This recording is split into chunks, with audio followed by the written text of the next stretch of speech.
Do you have anyone in your life that no matter what you think you've got hidden or what you got buried down deep, they know you so well that they see straight through it and know that something's off?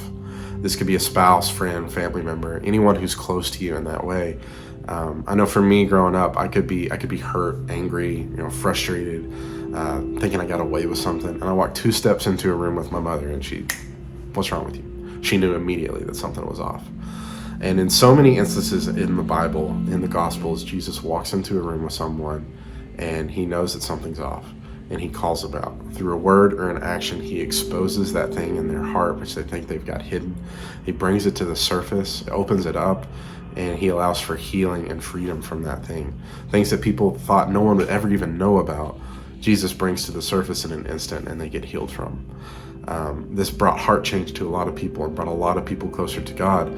But it also really frustrated some people that Jesus was willing to tell the truth in this way. One group, namely, was the Pharisees. These guys were the religious authority of the day, so they said. They were the perfect example, so they said, of how to have a relationship with God. When in actuality, most of what they were doing was for the approval of man, not for the approval of God. They were living backwards. An example of this being that some of these guys would walk around with badges on their chest of all their accomplishments and great deeds, like a Cub Scout, so that everyone walking by could see how great they were.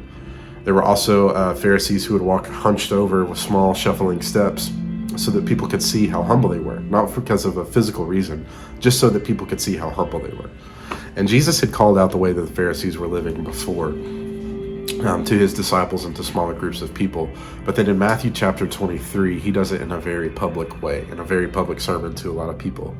Matthew 23:27, he says, "Woe to you, teachers of the law and Pharisees, you hypocrites!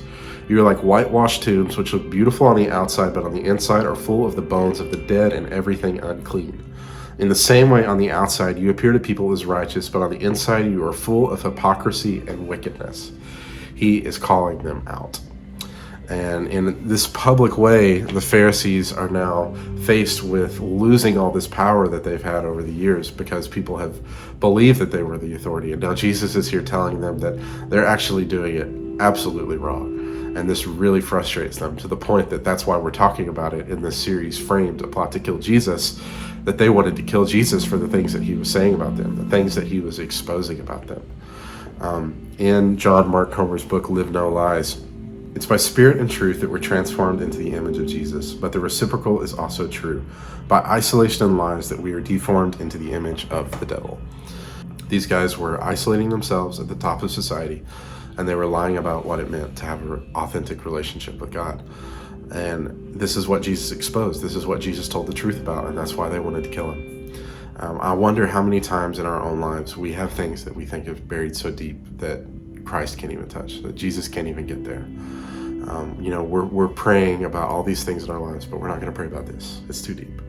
We're in a small group and we're sharing about all the things that are going on with us, but we're not going to share about this because it's buried too deep. The good news is that Jesus already knows this. He already knows what you're dealing through, what you're going through, what you're dealing with, and he loves you anyway. He wants you to bring it to him so that he can crack it open and you and him together can deal with it. So that's my challenge for you today, is to analyze your heart, to figure out what he is so deep that you don't even want Christ to know, and then to bring it to him, bring it to the foot of the Father so that you can